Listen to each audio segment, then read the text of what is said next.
Sony's just announced their Xperia XA2 Ultra for CES 2018. Set to launch in February of this year, it probably won't wow you with its design, or blow you away with its spec sheet either. But if you're into selfies, the phone's dual selfie camera setup might spark your interest.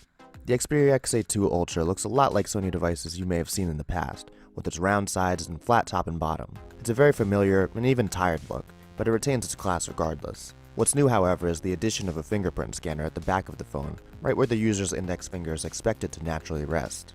As the name implies, the Xperia XA2 Ultra carries a rather large display, 6 inches to be exact. If extra large phones aren't your thing, Sony also has the 5.2-inch Xperia XA2 to satisfy your mid-range tastes. Inside the phone, we have a Snapdragon 630, which appears to handle everyday tasks with ease, though heavy gaming could prove more challenging.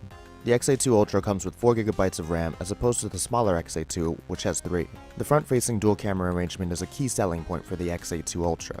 A 16-megapixel camera with optical image stabilization is your primary selfie shooter, while a secondary 8-megapixel wide-angle camera is available for those times when you need to fit more faces in the frame. No bokeh effects are available though, but a front-facing flash can be triggered in low-light situations. As for the regular camera at the back, Sony has picked its renowned 23-megapixel sensor, which promises strong low-light performance. This shooter supports 4K and 120 frames per second slow-motion videos. Pricing on the XA2 Ultra is still to be determined, but for more information on devices like this and many others from CES 2018, make sure to check out PhoneArena.com.